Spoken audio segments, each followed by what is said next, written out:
from accounting to aviation. The Nigerian Civil Aviation Authority, NCAA, has just suspended the operations of all Boeing B737 aircrafts of domestic carrier Max Air. This was revealed in a letter signed by the Director of Operations, Training and Licensing, NCAA, Captain Ibrahim Dambazau, on behalf of the Director General of the NCAA, Captain Musa Nuhu. The letter was titled Suspension in Parts of A3 and D43 of the operation specification issued to Max Air with immediate effect.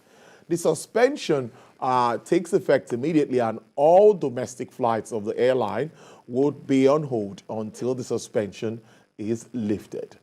Well, this is due to several occurrences that involved Boeing B737 aircraft, such as loss of number one main landing gear MLG wheel, fuel contamination, aborted takeoff of Boeing 737-400 aircraft, among others. Well, let's put this into perspective, and I have the right person in the house. I introduced him earlier. He's an aviation journalist, an analyst, award-winning journalist. I always add that. Mr. Wale Shanari, it's good to have you in the studio. Thank you for having me. Coincidentally, we didn't plan this, but it happened that way. Absolutely. NCAA wielding the big stick on Max Air. Tell us, what do you know about this? I think God really saved this country. We would have had a plane crash, and the signs were there. Because a lot of people find it very, very difficult to find out how water entered into the tank of the aircraft, and that was catastrophic. And that could have been catastrophic, and we could have recorded another accident. Accidents just don't happen. There are a series of things that will lead to accident. When we overlook them, that is when accidents happen. Somehow, the regulatory body, I think, and some other people think that there's lax regulation, because Marseille should have, before now, been grounded. Wow. I think in May 7th, they had an incident where the NSIB, the investigative body, came up with his report. And that report was very, very damning. And if you look at the series, even if you look at this report that you just read out, yes, they've had 4 incidents. Yes, they highlighted them. Yes, yes, about 4. Yes. Adamawa, yes, Abuja. Exactly. And if we also remember what happened last year or 2 years ago, where the NCAA decided to ground Max Air because of safety infraction, it caused a lot of issues. Max Air decided to, blackmail the regulatory body. Before the NCAA said no, he was going to, Captain Nuhu said they were going to stand by what they saw. And one thing I don't like about us in this country is that when a regulatory body is trying to clean up the system, you begin to have a lot of button being pressed by that powerful airline operator or whoever is involved.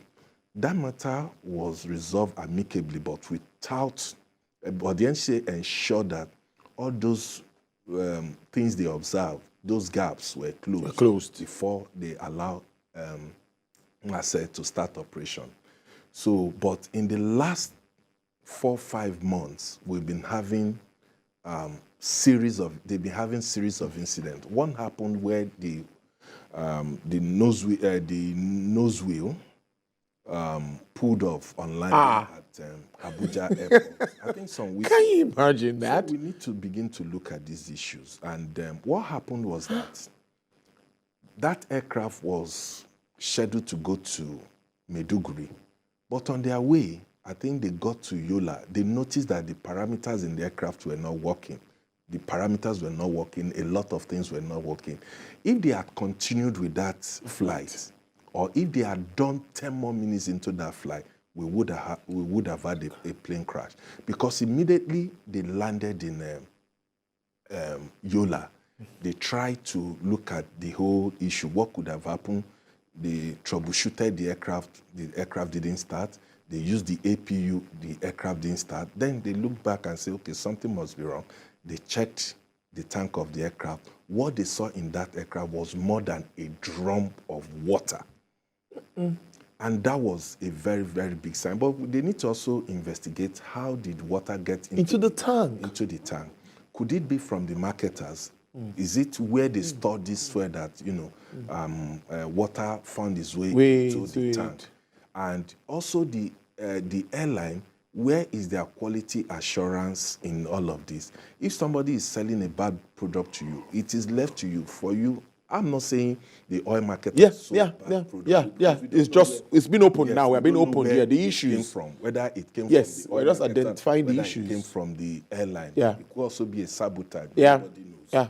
Understand? So they need to investigate and to make sure that we know what has exactly happened. And the NCAA was very proactive. I wouldn't say proactive, but because they needed to do what they needed to do. If that had not happened, perhaps Musa would have still been allowed to continue with all these infractions that they've had in recent time. So we need to begin to look at safety generally. And my big worry is that the International Civil Aviation Organization is coming to Nigeria next month to audit Nigeria's aviation industry. And if we had had that accident, that would have been a very big minus for the country. And perhaps with what has happened in recent times, just a few weeks ago, the approach light of Lagos Airport was stolen. Understand? All these are not good signal for a country who tries to excel in aviation safety. But by and large, we have a system that, also keep checking this. If the NCAA fails, I'm not saying NCAA has failed. Yeah. If NCAA fails, we have the NSIB, Nigeria Safety Investigation Bureau, that also step in. Like in this case now, NCAA is investigating what happened to Musa. At the same time, the NSIB is saying, no, when you're done with your own investigation, we'll also look into exactly what could have happened. Because you can imagine, maybe you're carrying 100 people, and the next thing you hear, there's an accident. And you never can tell who will be in that aircraft. So we need to take our safety regulation top-notch to the next level, or to maintain what we have had in the past. So it's good that it didn't happen, because if it had happened, God forbid, we won't even be talking about... We won't even be here to talk. Nobody will talk about NCAA anymore. Because lives would have been involved. A lot of things would have happened, and that would have also dented our image as a country. Yes, I agree that accidents do happen. Yeah. But there are some avoidable accidents. Yes. When you need to check the things you need to check, perhaps accidents will not happen. But I agree also, even when you have done the right things, you have human factor, because over 50% of accidents are caused by human factor. Maybe the crew didn't do what they're supposed to do, fatigue with the crew, with the flight crew, and all the rest. So many other things that can cause flight. But these ones are preventable. Somebody did not do his oversight very well, maybe from the oil marketer that supplied the fuel, or the airline that didn't check how it was being done. If somebody is selling something to you, you need to check to see. Or could it also be a case of sabotage by somebody who just wants to cause the downfall of the airline? So the Mark said they need to reorganize themselves, because it doesn't speak well when you begin to have this type of issue almost on a monthly basis. It doesn't bring confidence to the system. It doesn't even give the flying public the system, because what has happened now, the passengers will be scared to say, I don't know what is happening to this aircraft I'm going to fly now. But I know our safety regulation is... because you've said this before. You've said this before. I was going to go there. We're almost shifting away from our pre-discussion, our planned discussion. But I agree with you, because I remember we had the discussion and you said, we should thanks to our agencies. They are doing so well. Not those years where we used to hear of those crashes. The way it's been a long while. A very, very long while. So our safety record has been so good in the last 9 years that can even compete with any country anywhere in the world. But things like this begin to shaking our hope and confidence in the sector until we begin to. But thank God, at least nothing happened. But for this to have escaped the eyes of, I think the regulators too, because somehow, if you get, I don't know whether they have somebody who also helps to check the fuel that is being dispensed into aircraft. But, you know, it's also an indictment on the type of fuel we are trying to get. I'm not saying not the fuel, but something must have gone wrong, and we need to check them. We need to be on our toes so that we do not have an accident. Let's talk about the Nigerian air thing. You know, it's an interesting word. We've been on it for some time. You see, something's hitting me so badly that we actually chartered an aircraft from Ethiopia down here to show that, yes, we are ready for business. But what's the update? I know the case is in court. I think there's still some court issues around it. Update us on what is playing out around this. I actually thought that we have finished discussion on Nigerian Air and wait for the next government to either continue with the project or discard it or discontinue wherever. Great. Yeah.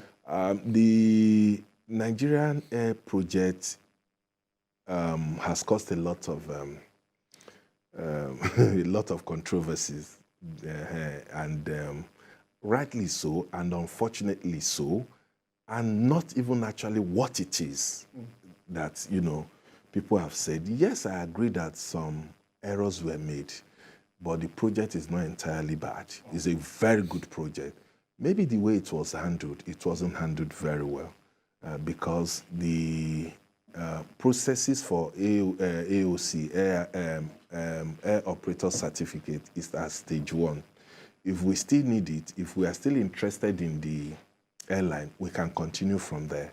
Yes, I agree that the airlines are not so happy about the project. They try to mask it as nationalistic and all the rest. Yes, I agree with some of the positions they hold, but if you also look at some other positions they hold, it is selfish. I would believe it is selfish because, one, again, I think the former minister gave room for this to an extent, yes, because a lot of people felt he was not transparent enough about that. But on several occasions, he has said that everything followed the due process. One thing is certain, the airline AON will never, never want a national carrier. Despite what they say that it's not as if they're against it. To challenge their business, they should give them a level playing ground. Yes, so, they want to play with the Yes, to an extent, when I hear level playing ground, honestly, I laugh because you are not going to get a level playing ground to an extent. Because an airline that is backed by Nigeria, by the country, even if government does not have so much share in it, will be given certain preferences because it's the national carrier or a flag carrier, designated flag carrier for the country. So it's going to be difficult. Look at the case of British Airways. Until recently, British Airways was 100% owned by the British government, but they have diversified, they have sold the shares, but if you want to see, like they say, the red eyes of the UK government, tamper with British Airways, and you see that that airline, despite the fact that they've sold the shares, it represents their country. They see it as their own. We have Virgin Atlantic. Virgin Atlantic is also owned by a British man, Sir Richard Branson. But are they given the same opportunity? The answer is no. But what Richard Branson has done is to be creative, is to look for market, is to know that, no, I cannot compete with British Airways because it has the protection of the government. What I need to do, begin to collaborate with other airlines, and he sold the shares to Delta. Delta has shares in in Virgin Atlantic and so many others. So he has leverage on his ability to bring people together. He understands business that some of our airline operators do not understand. Because if you ask them to merge, if you tell them to collaborate, you will never get that from them. Yes, they have done so well in their own right, but they still have a lot to do. Whether we need a national carrier, it depends on the divide you belong. Some will tell you that Nigeria does not need a national carrier, that you should allow our private airlines to do what a national carrier will do. But to a large extent, I do not think, and I stand to be corrected, if they have the capacity to reciprocate most of the agreement we have, the bilateral air services agreement that we have with over 90 countries. Yes, the government has not also covered itself in glory by not, assisting them, but we should not look at the whole problem and put it at the doorstep of the government alone. What have the airlines done to make sure that people can really say, okay, we want to give you all their support? Nobody sees their book. Nobody knows what they are doing. Just last week, Qatar Airways made a record profit of $21 billion. Delta Airlines made over $15 billion. People know it's quoted in the stock market, but most of our airlines are owned by family members. I have no problem with family businesses, but we must do it in a very, very good way that people will see it and say, we've had so many family businesses that have done so well around the world, but what is our problem in Nigeria, especially with one-man business?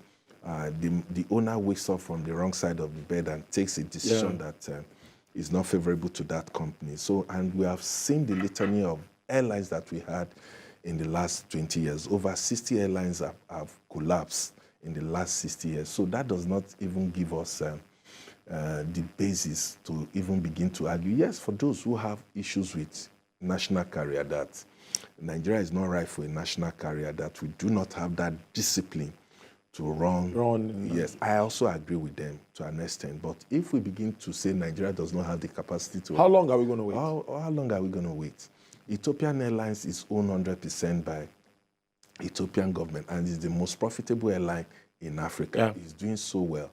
All the aircraft owned by Nigerian Airlines put together is not even up to what Ethiopian Airline is operating, about 140 aircraft, about 120 route network all over the country. So we can partner. Yes, we are small, we are fragmented, and we are small and fragmented and weak, but we can leverage on what we have to make sure that we also have a very big market share. SATIM is coming. Nigeria is a signatory to single air transport market in Africa. What is our share of that market? The market is here, but others are coming to take the market from us.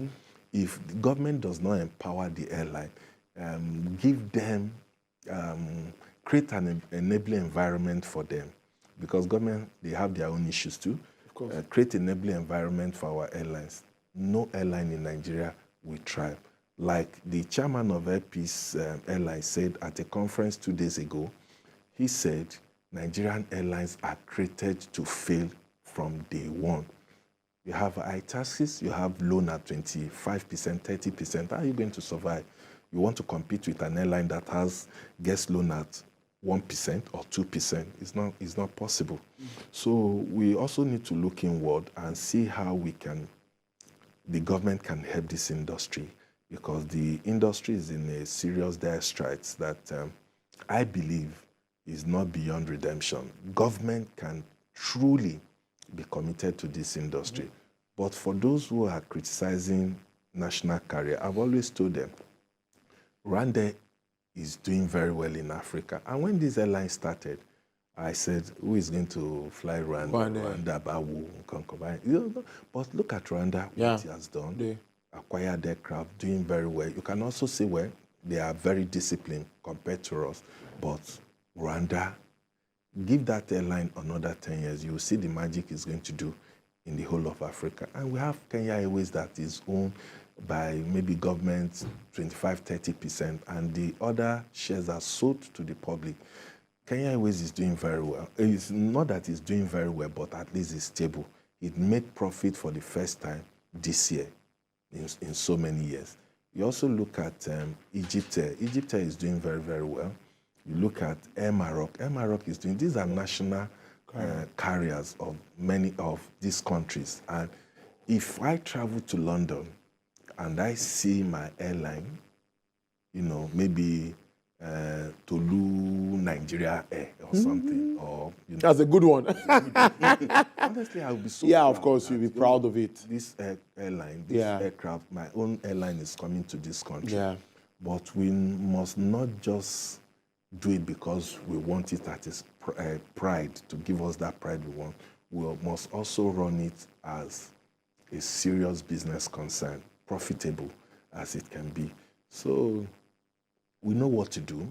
We keep on talking. Every day we talk. We know the problem. We know the solution. It's difficult for us to take the solution to right things. Mr. Wale Shadare, it's always interesting having you break down issues around the aviation sector. Thank God we're able to dissect that issue around NCAA, and Mark said it's really an interesting one. I must thank you so much for your time. Thank you. Always nice having you on the program. Mr. Wale Shadare is an aviation journalist, an award-winning one, and is also an analyst for the sector. Do enjoy the rest of your day. Thank you very much. All right.